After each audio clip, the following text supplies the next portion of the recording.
¿Cómo van con la práctica de los métodos? Bueno, eso es algo que a los alumnos nunca les gusta que el profesor les recuerde, pero varias veces les he dicho que sin práctica esto realmente no se puede asimilar. Así que mucho ánimo, denle y ya nos vamos a meter ahora en la clase número 10 de métodos de estudio bíblico. Y hoy día nos estaremos profundizando, estaremos introduciendo en el método histórico y geográfico. ¿Qué significa eso? En esta, digamos, presentación de los métodos que entre todos logran explicar el método inductivo, yo les expliqué en algún momento que el método histórico y geográfico no es otra cosa que el estudio de la historia y la geografía relacionada o necesaria para explicar o para entender un pasaje bíblico. Hoy hablaremos de la importancia de la historia y la geografía en la interpretación bíblica y por eso nos vamos a concentrar en esto que está acá. Y ya nos quedaría solamente este método analítico para la siguiente clase.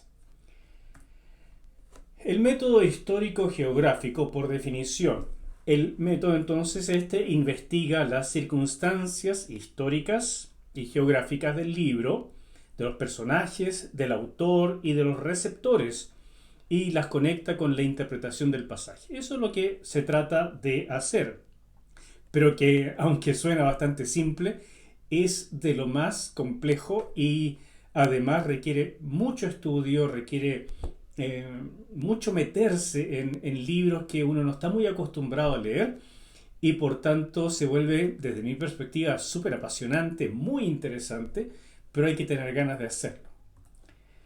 Se ocupa de investigar el trasfondo histórico del autor, del libro o en específico del pasaje que estamos estudiando y por supuesto también de los receptores originales, porque todo eso confluye al final en la interpretación de por qué el autor está diciendo tal o cual cosa. Al mismo tiempo queremos estudiar el trasfondo cultural, que generalmente va muy ligado al histórico, tanto del autor, del libro y del pasaje o de los receptores originales. Y en tercer lugar, el trasfondo geográfico del autor a través del libro y de los receptores. O sea, por ejemplo, del autor, dónde escribió, de dónde era él, dónde viajó, qué cosas hizo. Del libro, en qué lugar fue escrito, hacia dónde fue dirigido, por qué eso. De los receptores originales, dónde vivían, qué pasaba en aquella zona, cómo se movió lo que se les llevó escrito a ellos en el caso del Nuevo Testamento, o cómo lo preservaron los antiguos israelitas en el caso del Antiguo, ¿no es cierto? Así que hay mucho que aprender acerca de estos temas. En los comentarios, ustedes siempre van a ver una sección que se llama Introducción, y yo prefiero llamarle en general Asuntos Introductorios. Así lo he llamado en mis comentarios, y creo que queda mucho más claro. Asuntos introductorios, o sea, es lo que encontramos en los comentarios, los diccionarios bíblicos y las enciclopedias bíblicas principalmente. ¿Y de qué se trata esto? Habla del contexto o trasfondo. Siempre vamos a hablar de contexto, trasfondo o fondo como tres palabras sinónimas, ¿ya? Contexto o trasfondo histórico, cultural y geográfico, por supuesto. Y allí entonces estamos hablando de la utilización del método histórico geográfico. Cuando entonces en un comentario, diccionario, enciclopedia, etc., encontramos esa sección que es el estudio o la explicación del trasfondo histórico, cultural y geográfico, lo que se ha usado es el método que estamos estudiando ahora. Muchas veces en los asuntos introductorios se entrega solo un resumen porque los detalles aparecen a través del comentario. Así que eso hay que tomarlo en cuenta. Al principio, en la introducción, muchas veces solo aparece un pequeño resumen y los detalles van apareciendo a través del comentario y eso lo hace mucho más ameno y más entendible. Es parte de la explicación, pero no se puede, obviamente, colocar todo al principio, en la introducción. Enmarqué esto con este rojo oscuro porque es lo que vamos a hacer, es lo que vamos a trabajar hoy día. Por otro lado, en los asuntos introductorios también encontramos siempre un bosquejo del libro. Eso se logra con lo que ya estudiamos, el método sintético. Además, en los asuntos introductorios vamos a tener siempre una breve o más larga teología del libro, qué es lo importante, qué es lo que aporta el libro para la teología bíblica y por tanto para la teología sistemática en última instancia. Y eso se logra con el método sintético y por supuesto el método teológico que ya vimos anteriormente. Ahí es donde se estudian palabras, conceptos en el libro, etc. Por lo tanto, también hay un poco del método analítico, pero más que nada estos que están acá. Y otra cosa que encontramos en los asuntos introductorios es el comentario mismo, donde se ha usado mucho el método analítico y también el histórico geográfico, porque todo lo que tiene que ver con costumbres, usos y formas de ser que están plasmadas en la interacción del autor con los receptores, allí es donde influyó muchísimo la historia y por supuesto entonces nos va a interesar. Sigo con las explicaciones y ahora vamos a las herramientas que se necesitan para elaborar este método histórico-geográfico. Estas herramientas no son tan fáciles de conseguir. Hoy en día hay mucho más facilidad por el internet. Cuando yo recién comencé con mis estudios, todo se hacía con libros y conseguir estos libros era siempre difícil y caro. Por tanto, lograr una biblioteca suficientemente amplia para realmente hacer este método cuesta plata y tiempo. Ahora bien, uno tiene que ubicarse también en lo que quiere hacer en el ministerio. Si uno lo que quiere hacer es enseñar a niños, probablemente nunca se va a dedicar a profundizar en los métodos de estudio bíblico, basta con algo más superficial. Si se va a dedicar a enseñar a adultos, en términos generales, de un discipulado, tampoco necesita profundizar mayormente, porque hay suficientemente bueno escrito que se puede reproducir. Y claro, yo no digo que alguien se quede simplemente con eso. Desde mi perspectiva, ojalá todos, especialmente los que están viendo este video, tuvieran el ánimo de introducirse, de profundizar muchísimo en esto, porque les va a servir para su propio bagaje y por supuesto para profundizar mucho también en la comprensión del texto y así mejora la transmisión. Pero reconozco que no a todo el mundo le gusta. Entonces les trato de aclarar esto. Si ustedes quieren profundizar en esto, van a necesitar este tipo de herramientas. Si no, bueno, basta con algunos buenos comentarios. Y de estos hay algunos en español, lamentablemente no mucho, pero sí hay suficiente.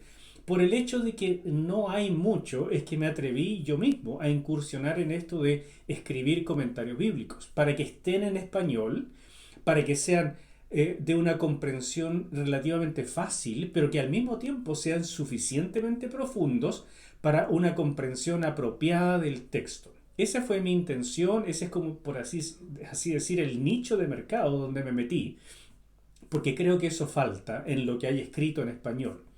En inglés hay de todo, ¿no es cierto? Hay muchísimo, pero no todo el mundo tiene esa posibilidad o esa facilidad. Así que quiero mostrarles algún poco, realmente esto es una muy pequeña muestra de comentarios y de diccionarios y cosas así. Por ejemplo, esto sería un comentario serio al libro de Levítico. ¿Ya? ¿Se ve? Este fue escrito por el doctor Gordon Wenham, está en inglés, es bastante antiguo, de los años 70, pero es excelente. Este es lo que podríamos llamar un comentario serio. Esto es mucho más de lo que una persona común y corriente va a leer en su vida, porque esto es una profundización de la interpretación, de las distintas posibilidades, de distintas acercamientos al texto. Aquí hay un estudio de un erudito interactuando con otros eruditos y con mucho tecnicismo. Y por lo tanto es difícil. Pero esto es lo que yo llamaría un comentario serio. ¿Ok? Después, ¿qué más tenemos acá? Diccionarios bíblicos. Por ejemplo, este que está acá. Hay muchos en español bueno. ¿No es cierto? El diccionario bíblico Certeza. Muy bueno. Pero por supuesto, si uno quiere hacer un estudio profundo, no le alcanza con uno solo. Definitivamente no alcanza. Entonces, uno tendría que tener varios de estos. Y además conseguir enciclopedias bíblicas, como estoy mostrando ahí, ¿no es cierto? Miren el grosor de esto. Entonces, ya solamente, por ejemplo, en la última mudanza de casa que tuve, transportar esto es ya un dilema. Entonces, pero si uno quiere estudiar, necesita este tipo de herramientas. Libros de arqueología. En español hay algunos, casi todos del ámbito católico. Por ejemplo, este de acá, Biblia y legado del Antiguo Oriente, de Maximiliano García Cordero. Este es un antiguo eh, fraile, ya no está entre nosotros, es un cura católico, y que fue alumno de Ronald DeVoe, otro cura católico que admiro mucho porque fue un arqueólogo muy reconocido y que ha escrito cosas realmente muy importantes para entender los tiempos y las usanzas, las costumbres de la antigüedad. Entonces, aquí es donde uno se empieza a meter de una manera mucho más amplia en todo el quehacer y el saber humano, ya sin distinciones tanto de corrientes teológicas o de pensamiento.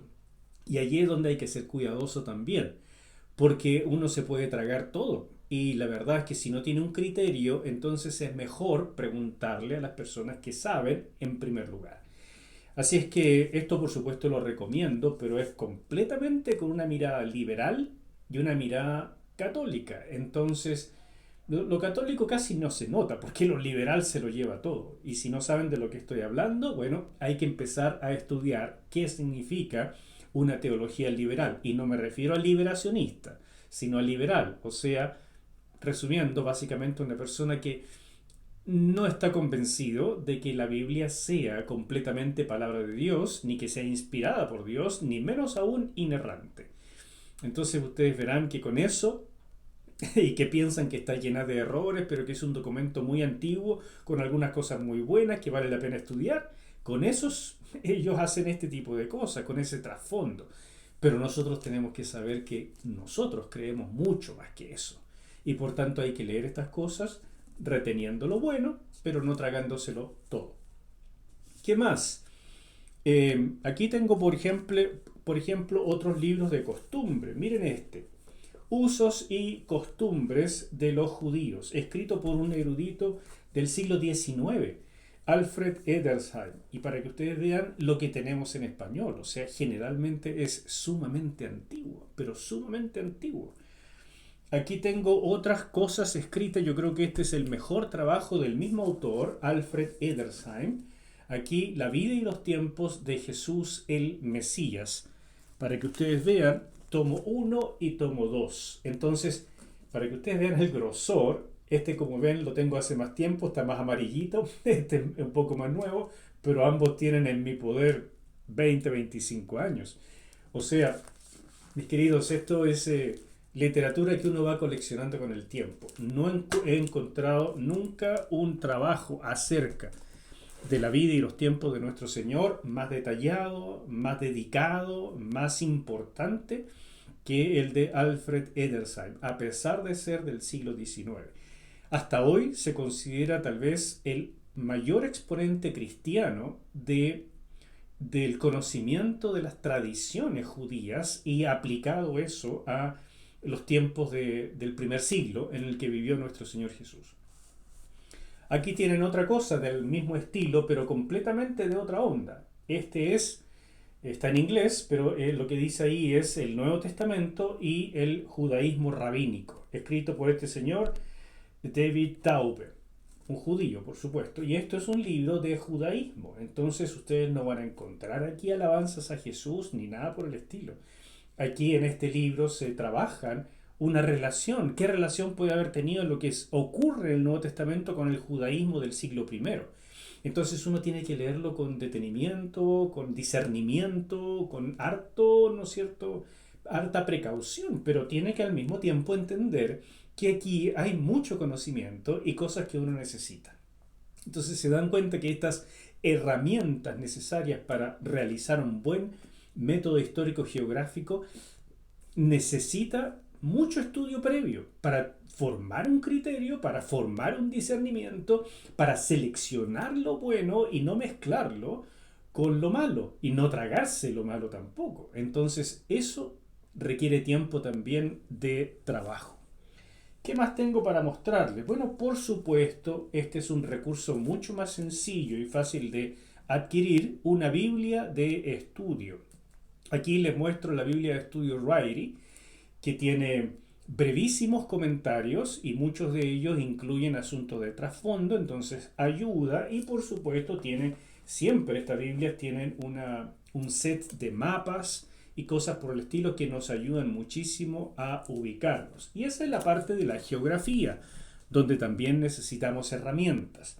Aquí les muestro, por ejemplo, o les digo que Internet también es una buena fuente de conocimiento histórico, pero que hay que trabajarlo con precaución, porque en Internet escribe muchas veces cualquiera y uno no sabe quién está escribiendo, no puede ir otra vez a Internet como en esos autores y mirarle el currículum, dónde estudió, cuál es su corriente. Muchas veces aquí en Internet sale de todo y no todo es muy bueno. Y la verdad es que la mayor parte es muy poquito en lo profundo, pero hay muchísimo. Entonces, no lo recomiendo tanto. Algunas poquitas cosas como para ubicarse, pero la verdad es que los eruditos de verdad los vamos a encontrar en libros. Hoy en día, todos estos libros, o la mayoría, se pueden tener también por Kindle, para no formar una biblioteca tan pesada. A mí, que la verdad es que yo escribo, ¿no es cierto?, libros, yo necesito en general el libro impreso, no tanto porque me gusta leer el libro impreso, y la verdad es que así es, me gusta rayarlo, subrayarlo, sí, pero más que nada porque al citarlo, tengo que citar la edición, tengo que citar la página, tengo que citar, qué sé yo, la editorial y todo eso por derechos de autor y al mismo tiempo porque es un requisito internacional. Cuando uno cita, tiene que ser bien específico de dónde está sacando lo que uno está mencionando. En cambio, por Kindle eso es mucho más complejo de citar y por tanto yo no lo uso tanto. Pero si lo que quieres es formar una biblioteca para trabajo, para revisión rápida, bueno, Kindle es una enorme solución para no tener que tener cuartos y cuartos, piezas y piezas llenas de libros. Para la parte de geografía, aquí te muestro, por ejemplo, lo que es clásico, Atlas Bíblico. ¿No es cierto? Para la geografía, Atlas Bíblico. Aquí tengo uno que es muy clásico, relativamente antiguo, pero excelente, muy bueno. Y esto, ¿verdad? Se puede complementar con uno como este, que es un poco más sencillo, de un comentario más rápido.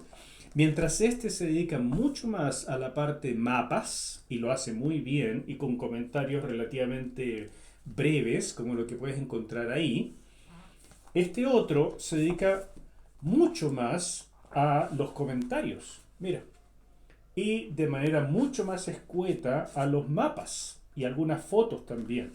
Entonces tiene menos precisión en la parte mapas, pero mucho más explicación acerca de las ciudades, de lo que pasaba, de cositas cortas, pero que ayudan enormemente a ubicarse en el aspecto geográfico. Aquí, en esta parte, sí Internet ayuda muchísimo, porque los mapas siguen siendo mapas, ¿no es cierto? Entonces da lo mismo, uno los baja de Internet y la única diferencia es que tal vez uno lo encuentre en algún idioma que no sea español y otro los va a encontrar en español. Y la idea es tener esto para ubicarse, y, sin embargo, para estudiar lo que pasó en tal zona, lo que pasó en tal ciudad, definitivamente va a tener que estudiar en asuntos de historia. Comenzando, yo diría, por estos libros de geografía, porque esos nos tienen ya un resumen que nos da una pauta muy clara de lo que necesito buscar y dónde profundizar. Las bibliografías de estos libros también hay que tomarlas en cuenta, porque si uno ya conoce un buen autor, lo que él cita nos da una pauta de los siguientes autores, que por lo tanto nosotros debemos empezar a coleccionar y a consultar también. Ok, ¿me van siguiendo hasta aquí? Ya llegamos a la lámina número 6 y esta clase no creo que sea larga, pero sí tengo bastantes cosas para mostrarles. Fondo o contexto histórico, cultural, geográfico, que es lo que desarrollamos en el método. ¿Qué es lo que buscamos comprender? Yendo ahora más en detalle, o sea, lo que les voy a decir ahora es, por así decir, el listado de lo que ustedes deberían ir rellenando al hacer un trabajo de estudio del método histórico y geográfico. Uno entonces busca acerca del autor, quién era, su situación histórica, la cronología, cuándo escribió, el propósito, por qué escribió, eh, el lugar, desde dónde escribió y hacia dónde. Entonces todo eso nos va a conformar una idea mucho más precisa de lo que necesitamos saber, de lo que podemos llegar a saber acerca del autor. Esta lista uno tiene que irla completando, como sea, buscándola en diccionarios, como dije, en las herramientas que tengan. Y ojalá, por supuesto, en comentarios, donde esto ya se ha trabajado. Pero si buscan en comentarios, siempre consulten más de un comentario, varios, porque las opiniones varían y necesitamos formar la nuestra propia habiendo consultado varios. Por otro lado, los receptores merecen el mismo respeto y necesitamos saber qué estaban viviendo, quiénes eran, su situación histórica y cultural, porque seguramente lo que el autor les escribió tenía mucha relación con lo que ellos estaban viviendo o lo que se vivía en la zona, y por lo tanto el autor lo va a mencionar de una manera u otra. El contexto religioso, político, económico, social y cultural de los receptores. Todo eso parece mucho, pero la verdad es que es necesario. Las costumbres que se mencionan en el libro las vamos a tener que investigar. Y por supuesto, el lugar. El lugar donde se recibe la carta tiene algo de especial en la perspectiva del autor y por lo tanto la historia y geografía de la localidad. Y mencioné de inmediato carta porque esto se aplica de manera muy especial en las cartas de Pablo y todas las cartas del Nuevo Testamento. Pero la verdad es que se aplica a todo libro, con diferentes matices, ¿no es cierto? Por ejemplo, los libros del Antiguo Testamento no necesariamente fueron enviados a ciertos receptores en particular, sino que más bien eran para toda la nación de Israel, o al menos cuando ya el reino estaba dividido, para todo Judá y para todo Israel, o si no, para toda la nación. En cambio, el Nuevo Testamento fue mucho más específico, desde los evangelios en adelante, en ser enviados a cierta localidad en particular, y si nosotros logramos descubrir por qué pasaba en aquel lugar, entonces vamos a tener una mejor comprensión del texto, no me cabe la menor duda. Así que interésate por estas cosas. Déjame darte algunos ejemplos. En la carta de Pablo a los filipenses, ¿cuál es la importancia de la ciudad de Filipos? Porque era la entrada a Europa, ¿no es cierto? Es una ciudad que tenía el título de colonia romana. Entonces, ¿qué importancia habrá tenido eso en la época? Se llamaba Colonia Julia Filipensi. Entonces, eso nos va a interesar muchísimo. Los habitantes eran mayormente romanos, fíjate, o al menos de ciudadanía romana, tal vez no de origen en la ciudad de Roma, pero de ciudadanía romana. Aunque poco a poco se fueron mezclando con los nativos. Tenía una muy pequeña población judía, al punto que ni siquiera tenía una sinagoga, como vemos cuando Pablo llegó allí y se reunió con Lidia y otras personas que iban a orar, pero cerca de un río.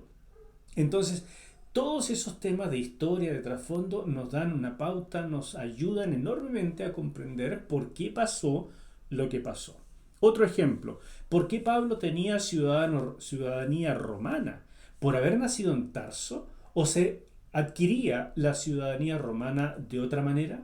Ahí hay un estudio que hay que hacer. Los dichos de profetas cretenses mencionados por Pablo en Tito capítulo 1 versículo 12 dice: los cretenses siempre mentirosos, malas bestias, glotones, ociosos. ¡Wow! ¡Qué descripción! Y dice Pablo que eso es lo que decían los propios profetas cretenses. Entonces, ¿de dónde sacó eso? ¿Por qué decían ellos eso? ¿Qué nos dice acerca del carácter, de la forma de ser de estos cretenses? ¿Cuál es el origen de los cretenses y de las ciudades que habían en Creta, etcétera, etcétera? Muchas cosas interesantes y que nos van a requerir tiempo.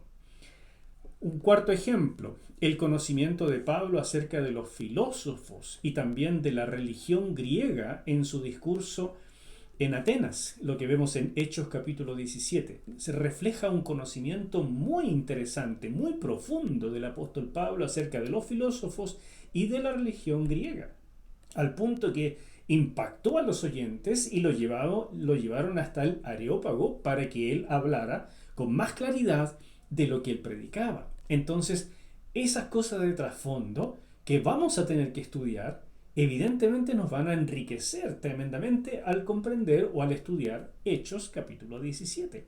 Eso es, de eso se trata y eso es lo que hacemos. Aquí hay un ejemplo un poquito más desarrollado, el tema o temas a investigar en la carta de Pablo a los Filipenses, para tomar el primer ejemplo que les di. El autor, ¿quién era? Bueno, Pablo, evidentemente. Su situación histórica, la carta de Filipenses era parte de las cartas de la prisión, que son 4, Efesios, Filipenses, Colosenses y Filemón. Entonces, ¿en qué situación, en qué año se escribió esto? Eso nos va a interesar saber. La cronología, cuándo se escribió, qué estaba pasando con Pablo, por qué estaba preso. El propósito, ¿por qué escribió? ¿Qué pasaba con los filipenses? Era de parte de los macedonios. Entonces vamos a ver la mención de los macedonios, tanto en las cartas a los corintios como a esta misma carta que es a los filipenses mismos, también a los tesalonicenses que son parte de Macedonia. El lugar, desde dónde escribió y hacia dónde, ¿tiene alguna importancia eso? Yo creo que sí. Los receptores, ¿quiénes eran? Su situación histórica y cultural, como dije anteriormente. El contexto religioso, político, económico, social y cultural de los receptores, o sea, la influencia greco-macedonia que dio origen a esta localidad en cierta manera, y posteriormente romana, más o menos desde el año 42 a.C. en adelante. Entonces, la comunidad judía, ¿por qué era tan pequeña? ¿Por qué no tenía gran influencia en esta localidad? 4. Las costumbres mencionadas en el libro, si es que se mencionan algunas.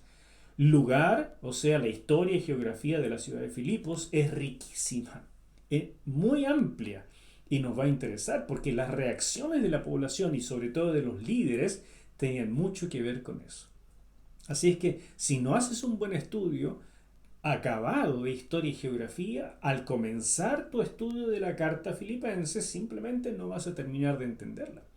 Y claro, tú puedes decir, yo tengo una Biblia de estudio. Esa Biblia de estudio va a tener así más o menos, o sea, una página de introducción donde menciona en un párrafo así acerca de todo esto que estoy diciendo.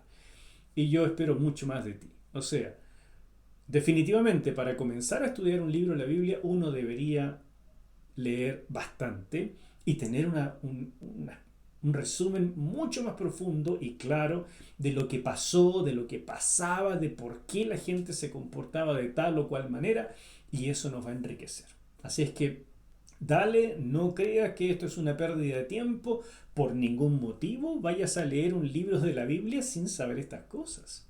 Y mira, tal vez es primera vez que alguien te lo dice, pero a ver, al decir verdad, yo no sé cómo la gente lee la Biblia simplemente abriéndola y cree que va a comprender de buenas a primera cosas que fueron escritas hace miles de años en culturas totalmente diferentes a las nuestras, en lugares geográficos totalmente diferentes a nuestro Chile y con una visión del mundo, una cosmovisión, una visión de Dios, de los dioses tan diferente que por lo tanto, si no sabemos de qué pensaban ellos, qué sentían, etcétera, no vamos a poder comprender lo que ellos iban entendiendo con la carta o el escrito que iban recibiendo. Así que por favor, dele mucho ímpetu y mucho tiempo a este estudio. Aquí les traigo algunos ejemplos para mostrarles otro tipo de enfoque en esto. La importancia de los diagramas.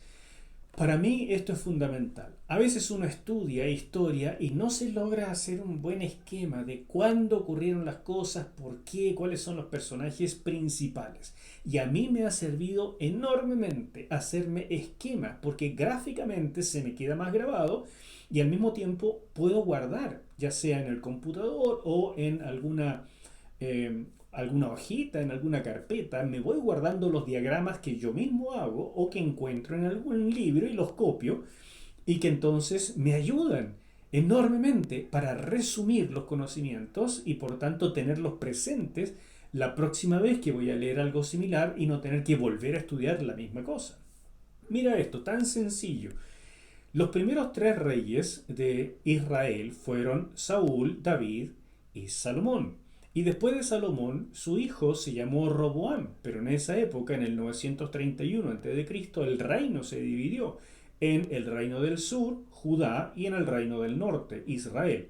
E Israel quedó a cargo de este personaje que no es hijo de Salomón y se llamaba Jeroboam, generalmente conocido como Jeroboam I, porque hubo un Jeroboam II. Entonces, así se dio inicio al reino israelita, al reino del norte, conocido como Israel. Entonces, este esquema me ha servido muchísimo, tan simple como es, pero podemos seguir haciéndolo cada vez más complicado. Este esquema, por ejemplo, este diagrama, lo elaboré para meterlo en uno de mis libros, en el libro de los profetas menores, el volumen número 2, que habla de los profetas menores eh, que hablaron a Judá y que después regresaron del exilio. Entonces, me interesó mucho hacer este esquema porque me ayuda gráficamente a ver la relación de los reyes de Judá y los profetas que les hablaron. ¿Quiénes entonces eran contemporáneos? Y me doy cuenta que Nahum y Sofonías eran contemporáneos. Fíjate, que Habacuc empezó a predicar después de Sofonías y que Jeremías tuvo el ministerio más largo y que abarcó, o sea, eran completamente contemporáneos, Habacuc y Jeremías, pero Jeremías comenzó a predicar desde el reino de Josías y terminó hacia el último rey, Sedequías, antes de la deportación a cargo de Babilonia. Entonces, este esquema a mí me trae, pero cualquier cantidad de beneficio. La cronología, hermanos queridos, es fundamental en la historia. Entrelazar el momento histórico de los eventos bíblicos entre sí y conectarlo con la historia universal es parte importante del método histórico. Así es que no se queden cortos con esto, investiguen, hagan sus propias formas de estudiar, sus propios diagramas, pero por supuesto, si encuentran en libros, por ejemplo en los míos, aprovéchenlos, cópienlos, úsenlos, pónganse en una notita diagramas sobre esto en alguna parte. Entonces, cuando tengan que investigar sobre eso, ya saben en qué libro lo vieron, si es que no les gusta copiar. ¿Se dan cuenta? Todo esto es muy, muy útil. Y por supuesto, uno llega a hacer una tabla donde empieza a resumir varias cosas, como por ejemplo los reyes de Israel con los profetas que trabajaron mientras el reino de Israel existió. Aquí están todos los reyes y una cosa interesante que descubrimos es que son 9 dinastías. Eso significa que son 9 personajes diferentes los que dieron origen a las dinastías y eso tiene que ver porque hubo asesinatos, usurpaciones y un montón de cosas en el reino del norte. Así es que tenemos varios reyes, ¿no es cierto? Pero 9 dinastías. Aquí están las fechas de sus reinados y aquí están los profetas que interactuaron con ellos en distintas épocas. Así que una tabla así tan resumida, que también está en mis libros de los profetas, a mí me sirve enormemente. La consulto a cada rato, cada vez que voy a trabajar crónicas, reyes, primera de Samuel, segunda de Samuel, etcétera. O sea, me importa esto y por tanto lo consulto. Es una mirada rápida. Por supuesto, en la historia uno tiene que ser mucho más preciso, abundar más. Pero esto es una mirada rápida. Y lo mismo, por supuesto, en el reino de Judá, el reino del sur. Aquí nos damos cuenta que hubo una sola dinastía. Todos eran descendientes del rey David. Y, eh, y aquí están, por supuesto, los profetas que interactuaron con el reino del sur. Solo hubo un pequeño lapsus donde hubo una reina usurpadora que se llamó Atalía. pero la destronaron y pusieron a Joás como rey de Israel, siendo él todavía muy pequeño. Y en esa época es que vivió y trabajó Joel. La cronología de los profetas, eso hay discusión. Y uno finalmente estudiando tiene que definirse cuál es la que uno cree en que representa mejor el contenido del libro. Así es que yo también me tuve que definir porque no todos piensan lo mismo. Muchos, por ejemplo, no creen que Abdías fuera el primer profeta. Yo lo sitúo en el siglo noveno. Algunos creen que más bien está hacia el final, en el siglo sexto, hacia el final del reinado de Judá. Son distintas opiniones. Yo me voy más bien por esta de acá, que es generalmente la más conservadora, de que él trabajó muy muy al principio, en el siglo noveno. ¿Me sigues? ¿Te sirven estas cosas? Yo espero que sí. Es parte de mi trabajo, lo estoy mostrando como ejemplo. Cualquiera lo puede hacer. Y si no puedes hacerlo porque no tienes las herramientas, bueno, busca buenos comentarios, busca buenos diccionarios. En mis comentarios vas a encontrar este tipo de cosas y por tanto te van a ayudar, te van a servir para comprender mejor. Aquí tienes otra forma de diagramas, más o menos lo mismo, pero estoy abundando para ver que se puede bosquejar o se puede dibujar diferente para diferentes formas de comprensión, pero es más o menos lo mismo. Aquí están los profetas del siglo noveno y aquí están los del siglo octavo. Y ahí voy colocando entonces con una fecha en que cuando inició más o menos su ministerio para ubicarme, nuevamente ubicarme rápido. Si alguien me dice, Jonás, ¿en qué época predicó? Bueno, yo sé que está en el siglo octavo, pero ¿qué época más precisa? Bueno, por ahí por el 760 más o menos. Y así me voy ubicando con todos. Estos son los profetas más que nada que predicaron hacia el norte. No todos, pero con mayor énfasis.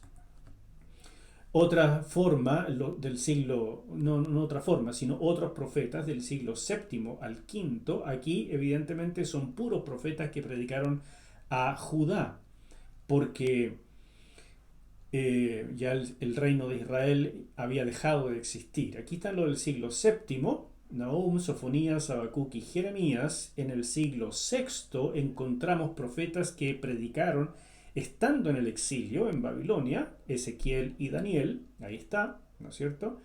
Y después encontramos los profetas que regresaron del exilio, como Ageo, Zacarías y por supuesto el último, Malaquías. Y todo esto, las llavecitas, los cuadraditos y los siglos, todo eso ayuda para tener una visión rápida y muy útil.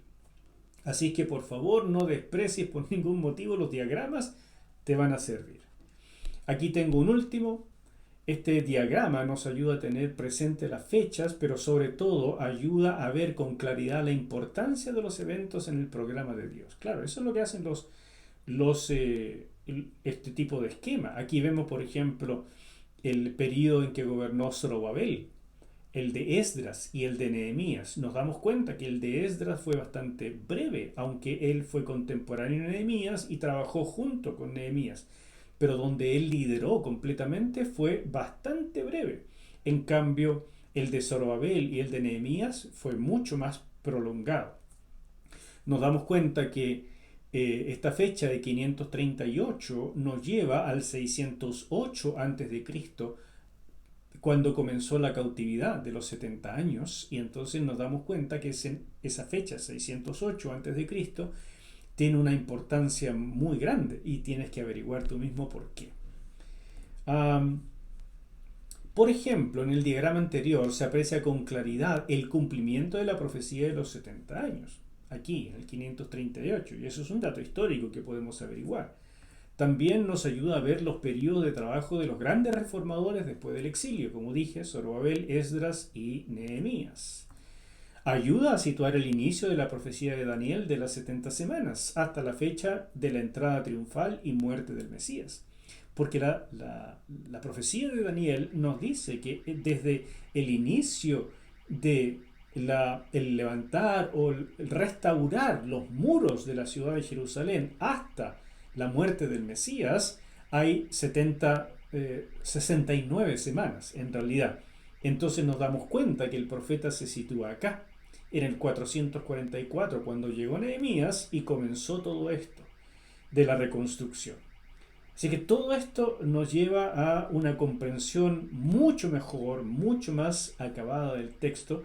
Y terminando esto, nos llegamos también al último profeta, que más o menos terminó de trabajar en el 430 a.C., y allí empieza lo que se conoce como el periodo de silencio, de más o menos 400 años, hasta que se levanta Juan el Bautista como el último gran profeta tipo Antiguo Testamento y el precursor del Mesías, de nuestro Señor Jesucristo. ¿Vamos bien? Ok. Ejemplo de estudio de trasfondo histórico y cultural. Quiero mencionarles esto que tenemos acá. Yo hice este estudio porque me di cuenta que aparece solamente en libros de arqueología que son relativamente complejos de adquirir, y al mismo tiempo en todo lo otro que encontré está demasiado resumido. De verdad, muy muy resumido. Entonces no aporta suficiente comprensión para lo que a mí me hacía falta, que es entender de mejor manera con qué lucharon los profetas de Israel. Porque ellos siempre hablaron de irse en pos de otros dioses, lo has leído, de fornicar con otros dioses. Pero ¿a qué dioses se refería? ¿Cuáles eran las creencias de los vecinos de Israel? ¿Por qué ellos se iban, o como dice Dios, se prostituían tras esos otros dioses? ¿A qué se refería todo esto? Así que elaboré un capítulo bastante extenso y muy interesante en este libro de los profetas, el volumen número 1, donde estudio la religión cananea y su influencia sobre Israel. Y ahí están los temas: los dioses cananeos y la relación que tiene con la naturaleza, la religión cananea en términos generales, o sea, el panteón ugarítico y los dioses de Canaán, prácticas religiosas, la influencia cananea sobre Israel, los lugares de culto, etc. El rechazo a Dios o de Dios a la religión cananea. Ese es el último punto. Cómo Dios entendió que esto era una abominación y por lo tanto prohibió terminantemente a Israel tener contacto alguno con ese tipo de creencias. Todo eso es realmente vital de comprender antes de meterse a estudiar los profetas. Y por supuesto, además, a los reyes de Israel, a los cuales los profetas les predicaron. Así que abarca muchísimo, desde Primera de Samuel hasta Segunda de Crónicas y todos los reyes. Necesitamos este estudio para poder comprender de mejor manera lo que dice una sección tan grande de la Escritura. Aquí tengo, por ejemplo, y ya para meterme en geografía un poco, ¿no es cierto? Quiero mostrarte estas dos cosas, más o menos de la misma región, pero aquí tenemos una fotografía satelital con toda precisión, mientras aquí tenemos un dibujo, ¿verdad? Un mapa de la misma región. Este es el Mar Rojo, ¿verdad? Con el Golfo de Aqaba y el Golfo de Suez, se llama hoy en día este pedazo. Y entonces, esta zona es la misma, pero mira la cantidad de detalle. Por supuesto, esto nos va a ayudar muchísimo. Esto es una fotografía satelital. Aquí aparece ya el Golfo de Suez, que aquí no está, porque este es un mapa de la época bíblica. Mientras esto, como es satelital, aquí está el canal de Suez, perdón, quise decir, que conectó todos estos lagos amargos que se llamaban, que en realidad son lagos salinos, y por lo tanto aquí rara vez se juntaba todo esto, pero a veces ocurría. Pero en el canal de Suez se juntó para darle una salida a este mar, al Mar Rojo, hacia el mar Mediterráneo. Y esto ha sido esencial, fundamental para el comercio de nuestra época. Esto se realizó en el siglo XIX. Este es el delta de Egipto, por eso se ve tan verde, porque es realmente muy fértil. Este es el río Nilo. Aquí está el Mar Rojo, ¿no es cierto?, con sus dos brazos. Esta es la región que se llama Sinaí, es la península del Sinaí, y esta sería la región de Canaán. Como tú ves, está bastante más verde que toda esta parte de acá, que es muy muy desértica. Entonces todo esto nos ayuda en la geografía una enormidad. Pero cuando uno quiere tener otra vez una visión más rápida o tener algunos detalles no tan precisos, bueno, con un mapa como este, basta y sobra. Pero cuando uno quiere llegar hasta los últimos detalles, incluyendo altura de los montes, conformación de los valles, cantidad de lluvias, precipitaciones, ríos, pequeños riachuelos, todo eso, bueno, tenemos que encontrarlo en otro tipo de fuentes. Mientras yo estudiaba el libro de Amós, el profeta Amós, encontré algo muy interesante que aparece en el primer capítulo hasta el capítulo 2, versículo 5. Resulta que Amós comienza su profecía hablando de diferentes pueblos donde Dios iba a mandar el juicio, y sigue este orden. Comienza en Damasco, después va a Gaza, Tiro, Edom, Amón, Moab, Judá e Israel. Entonces decidí poner estas localidades en un mapa y ver qué pasaba si las conectaba. Y mira lo que fue pasando. Comienza en Damasco, como tú ves ahí, y después el profeta se dirige su atención en Gaza, diciendo: Dios va a juzgar primero a Damasco, que era la capital de Siria, y después se va a ir a Gaza, que era una ciudad muy importante de los filisteos. ¿Y qué pasa después? Dice el profeta que de ahí de Gaza se iba a ir a Tiro, hacia el norte, una ciudad la más importante de los fenicios. Entonces, esto nos habla de el juicio a través de las naciones, o sea, del imperio asirio en este caso, que comenzó en Damasco, pero siguió esta ruta. Y después fue hacia Edom, ¿no es cierto?, los parientes de los israelitas, pero en el sur, en el extremo sur del Mar Muerto. De ahí se fue hasta Amón, después Moab, y finalmente se fue a Judá, y de ahí a Israel. Entonces yo me doy cuenta, con solo este bosquejo geográfico, que el foco estaba en Israel y que el profeta fue haciendo una especie de telaraña o tal vez de espiral, si queremos, como un remolino, mostrando que el juicio de Dios a través de los asirios iba a llegar en última instancia a Israel. Y si todo lo que fueron leyendo del profeta Amós era terrible, lo que iba pasando en estas localidades anteriores, podían imaginarse lo que iba a ocurrir cuando finalmente llegara a Israel. Y en efecto, en el año 722 a.C., Israel fue completamente destruido. Y con un bosquejo así geográfico, ¿no te parece que queda muchísimo más claro? Yo creo que sí. Mira este otro ejemplo y ya voy terminando. Las bodas de Caná de Galilea. ¿Cómo eran las bodas en el siglo I? Todos hemos leído seguramente este pasaje de Juan capítulo 2, pero ¿cómo era una boda del siglo I? Edersheim, que ya te lo mostré ahí, me ayudó muchísimo a entender esos asuntos de trasfondo y todo lo que tenía que ver con lo que fue mencionado en el capítulo 2 de Juan. Y por eso, a raíz de estos estudios de trasfondo, es que me animé hace algunos años a trabajar este libro, Las 7 señales de Juan, que comenzó como una serie de predicaciones, pero después terminé escribiendo un libro de los 7 milagros que se relatan en el Evangelio de Juan.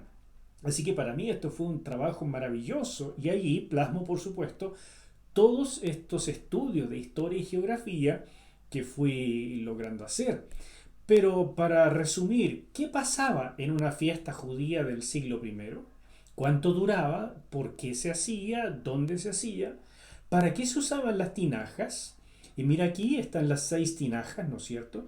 Pero aquí descubro de inmediato, a través de mis estudios, un error en aquel que hizo este dibujo, que está hermosísimo, muy bello, pero él puso estas tinajas de greda, igual que estas vasijas, ¿no es cierto? En que así se transportaba el agua y el vino también. Pero las tinajas eran de piedra, porque eran para un rito de purificación, nunca de arcilla como estas. ¿El vino producido en la región y el agua transformada en vino? Es otra pregunta interesante. Cuando fui estudiando esto me di cuenta que Canaá, en la región de Galilea, es conocida hasta hoy por sus viñas y porque produce el mejor vino de la zona, el mejor vino de toda Palestina. Entonces, qué impresionante fue eso para mí, darme cuenta que el Señor Jesús fue a transformar agua en vino de la mejor calidad en el lugar donde se hace hasta hoy el mejor vino de la zona. O sea, son pequeños detalles, pero que nos ayudan a profundizar en todo lo que hacía nuestro Señor para conocerlo a Él mejor y para adorarlo y alabarle. ¿No les parece? ¿Quién financiaba la boda y cuáles eran las consecuencias de que se acabara el vino? Todo eso está en estos estudios de historia y de trasfondo. Aquí hay otro error en el dibujo, porque los lugares donde se celebraban las bodas, a menos que fuera de un potentado, de una persona de mucho dinero, nunca eran tan grandes como esto. Aquí está, miren, un tremendo muro, esto parece al lado de un palacio. No era así, evidentemente. Eran callejones, eran casas mucho más pequeñas, y tal vez el callejón donde estaba la casa se habilitaba porque se invitaba a todos los vecinos y allí se hacían algunas cosas, pero nunca era algo tan espacioso como esto. Entonces eso lo descubre uno estudiando historia trasfondo.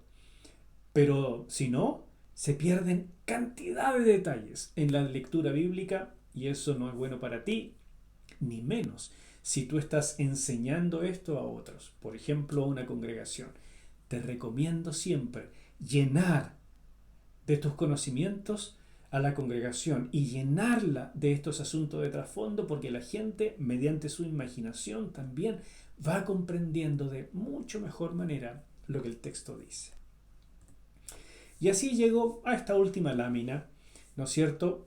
Tendría muchísimas más para mostrar, pero es un último ejemplo simplemente para motivar y animarte a que puedas seguir trabajando, practicando y estudiando. La ruta de Mesopotamia a Canaán. Resulta que hacia el final del siglo XX a.C., o sea, al principio, mejor dicho, al final del tercer milenio antes de Cristo y al principio del segundo milenio antes de Cristo, se produjeron migraciones semíticas occidentales. Los semitas venían de estas regiones de por acá y se fueron metiendo en la región de Harán, llegaron hasta Ur y también bajaron hacia la región de Siria, donde se asentaron mayormente, y también en Canaán. Estos son los que en la Biblia se conocen como los amorreos, porque amurru es una palabra que significa occidental. Y estos eran los semitas o semíticos occidentales, que llenaron esta zona y fueron un problema para los habitantes de esta región. Aquí, por supuesto, habitaban caldeos, pero no eran importantes en aquella época, sino los sumerios. Los sumerios eran el imperio dominante en el 2000 a.C. Y por tanto, Ur de los caldeos es más bien un poco un anacronismo, porque posteriormente fue importante esta región por la presencia de los caldeos, lo que también se llamaron después los babilonios. Pero antes de eso hubo otros imperios, y Ur fue más bien fundada por los sumerios y fue importante en la época de Abraham por el imperio sumerio. Pero resulta que la declinación del imperio sumerio hacia el 2000 a.C. produjo una serie de migraciones, entre ellas, por ejemplo, la de Taré con Abraham, aunque la Biblia nos dice que la de Taré con su hijo Abraham ocurrió a causa de un llamado divino. Pero muchos arqueólogos suponen, piensan, con razón o sin razón, que pudo haber sido parte de estas migraciones de gente que decidió volver a sus raíces más bien nómadas en vista del decaimiento del ambiente imperial de grandes asentamientos como Ur. Entonces, mientras la mayor parte de las migraciones iban en esta dirección, la de Taré fue más bien en esta otra dirección.